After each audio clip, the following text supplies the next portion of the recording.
जय हरी मित्र हो. मी संचित तुळशीराम पवार, आपले श्री रेणुकाई वैदिक ज्योतिष केंद्र व श्री विश्वकर्मा वास्तुशास्त्र मध्ये हार्दिक स्वागत आहे. मित्र हो, आपला सर्वांचा प्रतिसाद बघता मी आपल्यासाठी आज एक नवीन व्हिडिओ घेऊन येत आहे.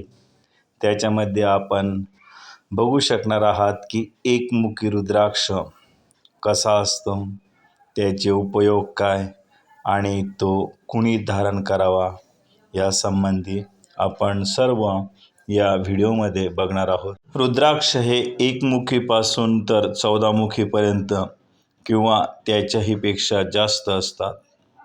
तर आपण या रुद्राक्ष मालिकेमध्ये एकमुखी रुद्राक्ष याविषयी आज आपण पाहणार आहोत.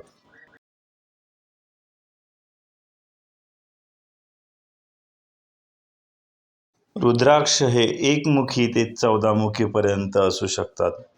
आज आपण बघणार आहोत एकमुखी ते 9 मुखी रुद्राक्षांपैकी फक्त एकमुखी रुद्राक्षाचे उपयोग काय. एकमुखी रुद्राक्ष हा सूर्यग्रहासाठी वापरला जातो. सूर्यग्रह आत्मा, तेज, प्रकाश, धडाडी, स्वाभिमान, आत्मविश्वास, प्रतिष्ठा, मान सन्मान यांचा कारक आहे. त्यामुळे या गोष्टी मिळण्यासाठी एकमुखी रुद्राक्ष धारण करणे उपयोगी असते. एकमुखी रुद्राक्ष हा काजूच्या आकारासारखा असतो.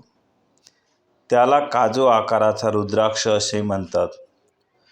जर तुमच्या कुंडलीमध्ये सूर्यग्रह 6व्या, 8व्या व 12व्या स्थानात असेल किंवा पापकत्रित असेल, राहू व केतू सोबत असेल, तर अशा व्यक्तींनी एकमुखी रुद्राक्ष अवश्य धारण करावा.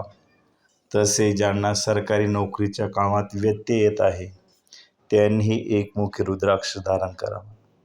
शय राशीच्या लोकांनाही एकमुखी रुद्राक्ष उपयोगी ठरतो. तर पितृदोष निवारणासाठी एकमुखी रुद्राक्षाचे देव्हाऱ्यात ठेवून पूजन करणे चांगले असते.